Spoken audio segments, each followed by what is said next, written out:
Hey guys, Tim from Chasin Trails Outdoors. I am heading out to the deer site today to switch cameras out, maybe even put out some mineral. Just as I was about to turn on the camera, I scared a rabbit that took off running this way.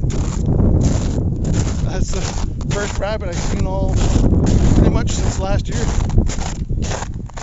Although I've seen tracks out here lots of times, I haven't really seen any deer themselves or any rabbits themselves out. But we're heading out to the deer site. The reason why I'm changing the camera, the batteries are dead on this camera. It's been snapping tons of false shots of just from the sun and the reflection off the snow and stuff. So anyways, batteries are dead. But I'm going to swap out the camera because I'm taking the Flex out to the bear site soon. So I need to have that camera ready to go. And what I'm going to do is I'm going to put the Link Micro S LTE out, and pretty soon the new cameras are going to arrive from Spy Point, which I am pretty stoked about. So that being said, we are now on the trail. The snow is really packed down. Looks like a snowmobile has been through here at some point since I last came out here the day I went following coyote tracks. And yeah, so it's super easy to walk on. I brought my snowshoes, but I didn't need them. I'm wearing these new neoprene redhead rubber boots. I should put on some extra thick woolies. These are really, really amazing so far. It's only about 3 degrees today, so oh, there we go, fell through. But I'm already almost at the deer site, so I'm just gonna jump in and see what's going on.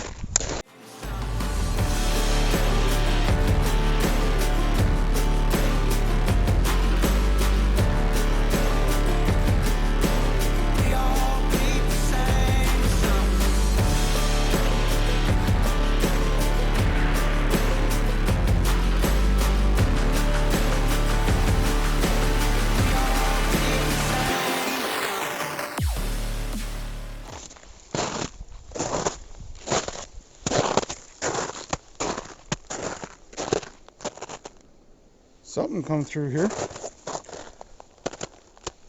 I don't know if those are human or if that's like a moose.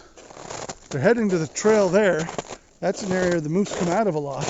The moose use this area over here quite a bit. Leads down to a swamp. These are really old, but it looks like a deer come through here. Interesting enough, if it walked through here, curious why it didn't go to the food source. Yeah, look. That's definitely a deer track. Yeah. There is a lot more activity in this area than when I was here like 2 months ago. A lot of crisscrossing. So a lot of, and I'm by the looks of the distance of these, I'm going to say it's moose that's crossing. I'd love to get a moose on camera. And it appears we've had deer up this trailway. So I mean, spring is here, snow is melting. You know, it's becoming easier for them to travel through the woods, so they're going to start spreading out from their wintering areas. And hopefully we'll start seeing some deer on camera soon. Something come right through here. So something came through near, probably the moose, came near the deer site. This is the site we use this year. This is the tree we put the stand on. I may actually go the full 18 feet on it this year. Go up higher, but we'll see. Something's come through.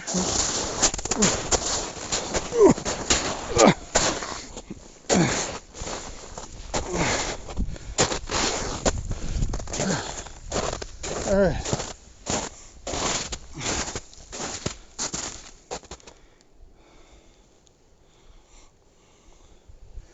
Feed's out.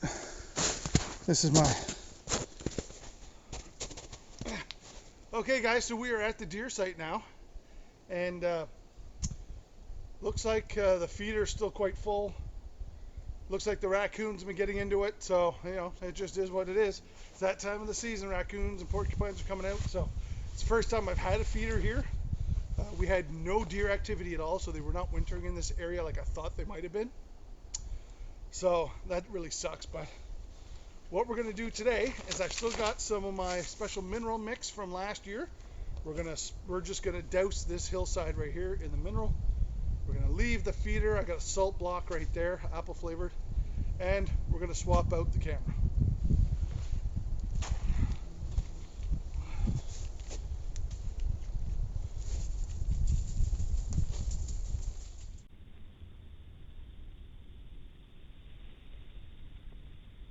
Okay guys, so we have set up the Link Micro S LTE.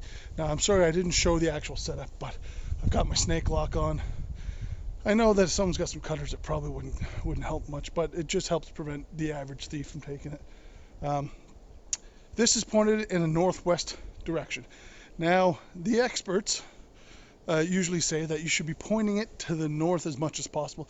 That will help eliminate as much of sun shots as possible, so when the sun sets it off, it gives you an empty shot. So but right now I've got it going northwest because just the way my sight's set up, this is how I go.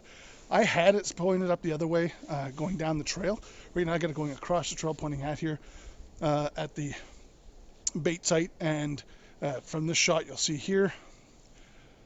So basically now it's set up to catch. I've got minerals on the ground, feed in the feeder, brief time period before they just hit the browse here. So hopefully this will get a little bit of action as they start moving out. Cross their fingers for it. So one thing you're going to notice, guys, is I'm using a mounting bracket. So this is just one I picked up off of Amazon. It's like 3 of them for 20 bucks or something like that. They're not adjustable. The metal's pretty thin, so it will bend, so you can sort of adjust it. But it gives your head the ability to swivel left and right. You got a locking nut. The reason why I use these brackets is because, A, when it comes to bears, this really allows you to mount it up a lot higher, so 6 feet, give it a tilted angle, and then you're, for the most part, free from bears.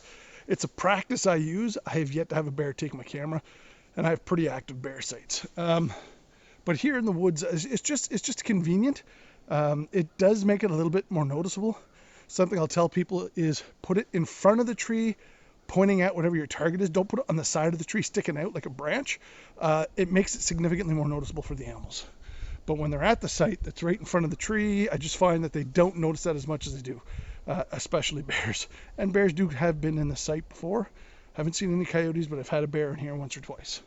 So, and that is why I use these brackets. They're just really, really convenient, and they give you a little bit more stability and flexibility. Sorry, not stability and flexibility, but flexibility and just in turning your angles and stuff like that.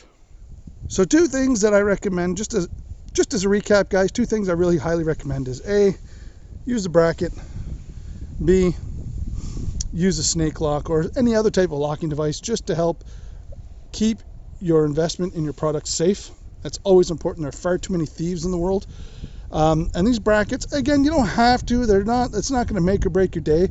But if you're dealing in a high predator area, getting that camera 6 feet up off the ground will make a big difference. So walking out, the wind's kind of picked up a little bit. It's got a little cold, so I had to put my hood on. But something really, really exciting is happening this year, guys, and that is we've gotten access. Luke and I, seen Luke, new guy on the channel. Luke and I have gotten access to a new property, which I am super, super stoked, and I think it's going to be really positive. Just waiting for the snow to melt so we can get out and start figuring out where the animals are and sort out our approach, because we're probably going to have 2 sites on the property just because the 2 of us, and sometimes we'll be hunting at the same time, and you know, it's good to sort of do your own thing sometimes too. But it's a big property. It's like 200 acres, and no, I don't think it's 200 acres, maybe a little less than that. But anyways, really excited, and can't wait to bring you more information on that once we get access to the site. There you guys, that is it for this episode of Chasing Trails Outdoors. Hope you enjoyed it. Have yourself